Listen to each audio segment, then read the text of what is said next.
Ayan, muli nagbabalik po ang inyong lingkod, guys. Ayan, isang mapagpalang araw gabi sa ating lahat. Ano? At dito topic natin si Carla. Congratulations kay Carla. At pangpito, no? Pangpito sa mga hinahangaan, sinusubaybayan, sinusuportahan, no? Pero ayun na, guys, pakiclick naman muna ng thumbs up nang sa ganun ay suwak sa panlasa ni YouTube. Dito hindi niya sukat akalain na mapapansin, hindi rin natin tayo lahat, hindi natin sukat akalain na isa si Carla na mapapansin sa karamihan ng mga vlogger na mga babae dito sa Pilipinas.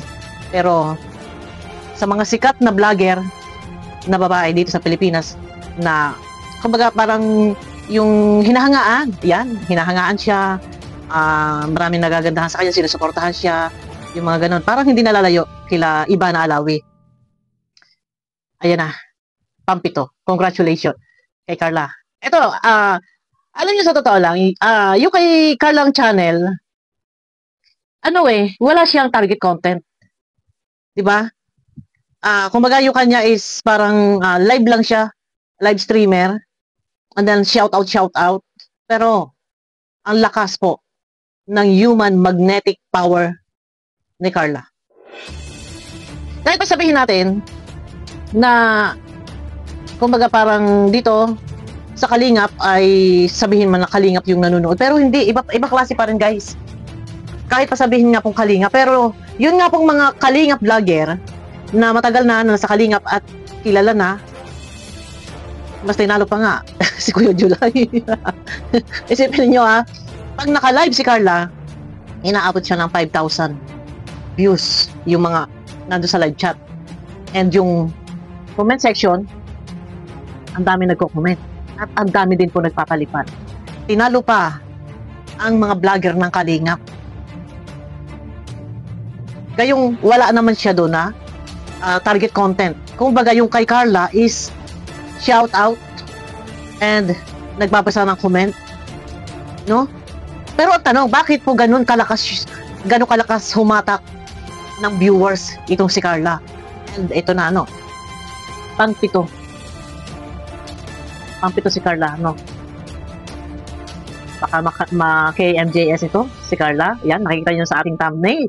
Dahil unang-una, sa sobrang dami ng nanonood sa kanya, sa live, inaabot ng 5,000, inuulan din ng palipad. Malapit-lapit to kay Jessica Soho na ma-interview. O, di ba? Nako, grabe. Ang layo na ng narating ni Carla. Hindi na kayang pantayan. Kasi yung mga sikat na vlogger dito sa Kalingap, kahit malang doon sa number 1 reactor, sa laki ng community ng Kalingap, guys, ang laki ng community, million yan, no? So, doon na lang sa top 1 reactor na laging nag-update and laging, kumbaga, madalas na topic itong si Carla, dito na lang kay Kuya July, no? Pero sa live ni Kuya July, suwertihan na kung ito ay abutin ng 5,000. Pero kay Carla, minsan lang po siya na mag-live, pero 5,000 ang kanyang, hindi lang 5,000 yung nasa live chat niya na active viewers. Yung pagsuporta, paghanga, pagmamahal na andyan na. Bakit nga ba? Ito yung tanong. Na ang lakas na kanyang human magnetic power, and makikita nyo doon sa mga nagpapalipad, full support. Sa pulmula nang siya ay nag-live, yung mga nagpapalipad hanggang sa ngayon ay ganun pa din. Kumbaga parang napakalapit niya sa tao. No. So kung mapapansin niyo before na merong mga ayaw kay Carla, meron kasi mga iba pang mga love team. So nagkakaroon ng parang comparison, kinukumpara kay Carla. So mas bet nila yon.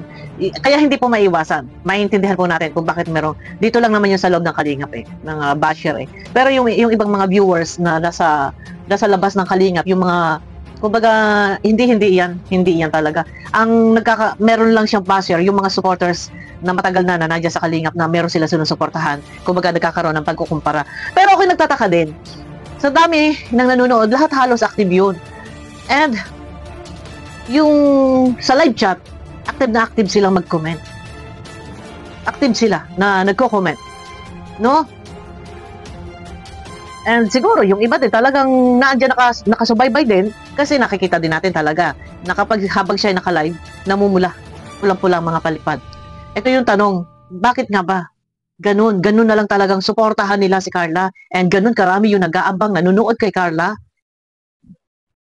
Ito guys, nakikita ko kay Carla, napakabait na bata. Ito, napakabait na bata and napakamahiyain. And alam niyo, makikita niyo kapag ang isang bata ay mahiyain, napakabait po niya. No, kapag ang isang tao ay magaslaw, maingay, salbahe. Salbahe. Pero sa sobrang maano siya sa mapagmahal sa magulang.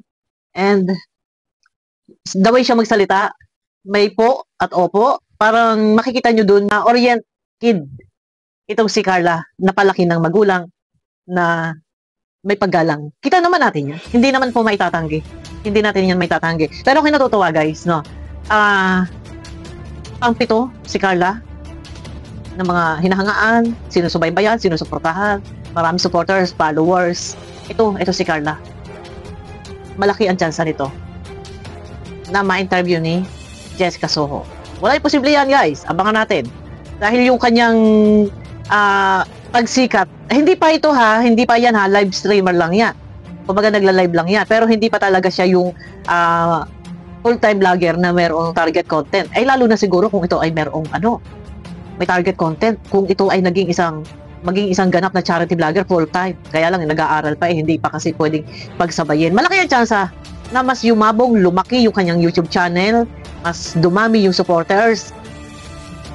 Maganda, malaki, may potential siya na mas umangat pa ng umangat. Tsaka napapansin na siya, napapabilang sa mga ganitong listahan na, kumbaga parang sa mga sikat, yung mga sikat kasi yan yung mga nasa listahan na yan, isa na dyan pang-pito si Carla, isipin nyo guys, no?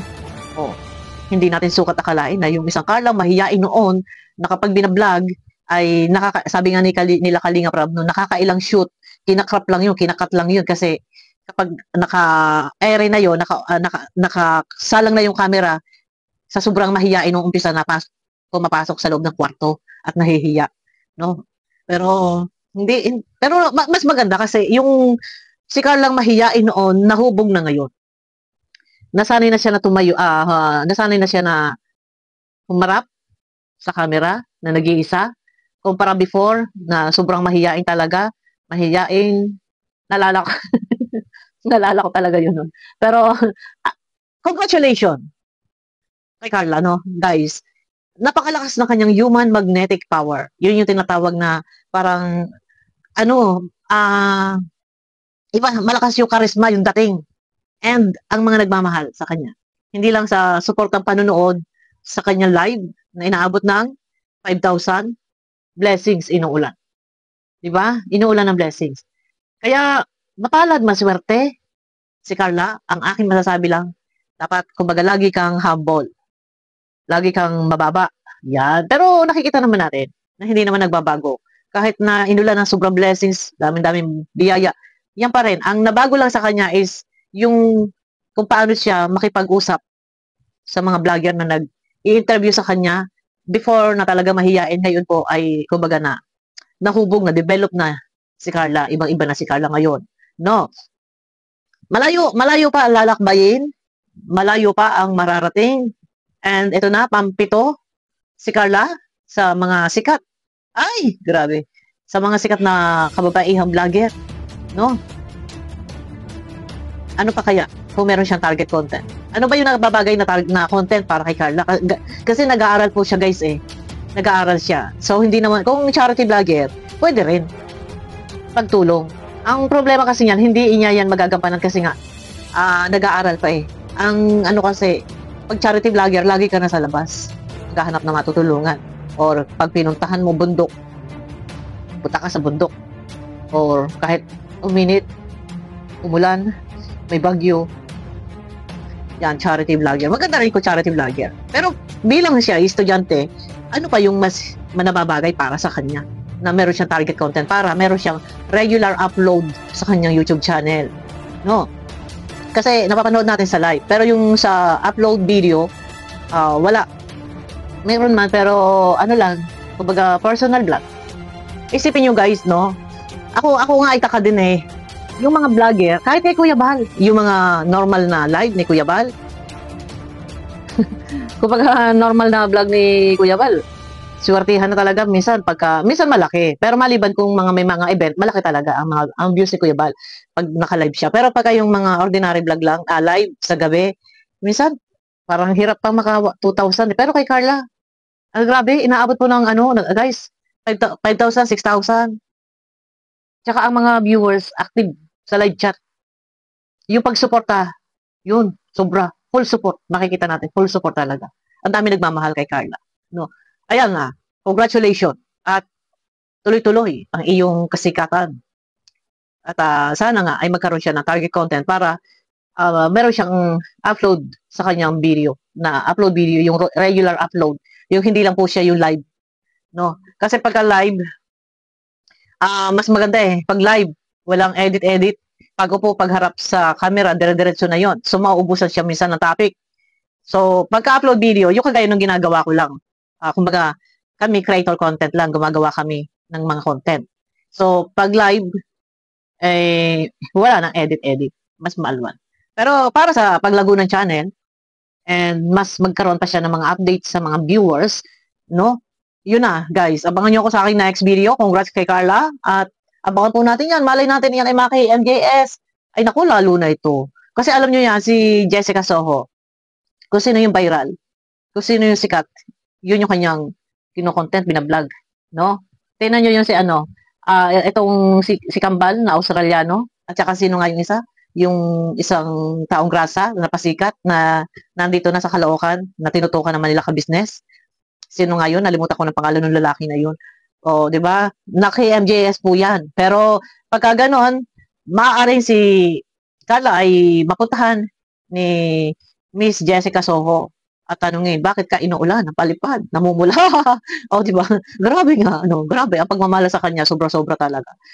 Ayan. Ayan na guys. Abangan nyo ako guys sa aking next video. Mega love shoutout and congratulations. Nawa ay maging top 1 si Carla. Yun. Ayun na guys, abangan nyo ako sa aking next video. Pakiclick naman po ng thumbs up. Ayan. Bye-bye!